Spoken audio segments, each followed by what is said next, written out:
অনেকদিন ধরে আমার বান্ধবীর সাথে কোথাও যাওয়া হচ্ছে না, তাই আজকে ঝটপট রেডি হয়ে বের হয়ে গেলাম।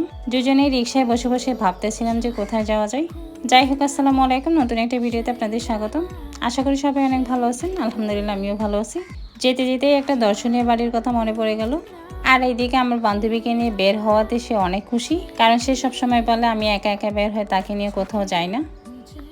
আর আমরা যে বাড়িটাতে এসেছি সেটার লোকেশনটা হচ্ছে চট্টগ্রাম উত্তর কাঠুলি বাবুল দত্তের বাড়ি। এটা বাবুল দত্তের বাড়ি নামে পরিচিত। এটা হচ্ছে সেই বাড়ি। আমি প্রথমে গেট দিয়ে ঢুকেছি। প্রথমে যেটা দেখতে পাচ্ছেন এটা হচ্ছে শ্রী শ্রী গীতা মন্দির, আর এখন যেটা দেখতে পাচ্ছেন এটা হচ্ছে তাদের রাজপ্রাসাদ।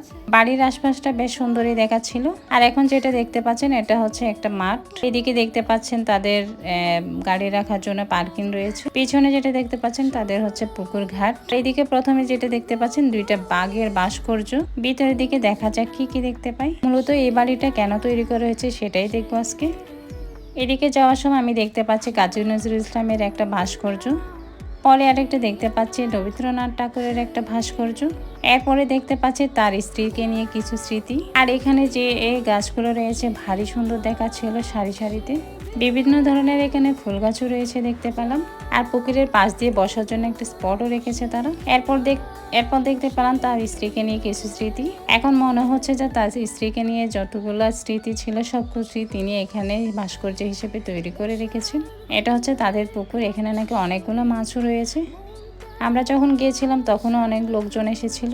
আর এখানে বিভিন্ন প্রজাতির ফুলও রয়েছে। আর এই পুকুরটাতে দেখতেই পাচ্ছেন মাটির তৈরি কিছু ভাস্কর্যও তৈরি করে রেখেছেন তারা। পুরো জায়গাটা দেখে মনে হচ্ছে যে একটা বিশাল সুন্দর একটা জায়গা। আর এদিকে আমার বান্ধবী বসে বসে মোবাইল দেখতেছিল। তারা এখানে বসার জন্য একটা প্লেসও তৈরি করে রেখেছে। আর আমার এখানে মনে হচ্ছে যে পুরো স্মৃতিটা তার স্ত্রীকে নিয়ে গড়া।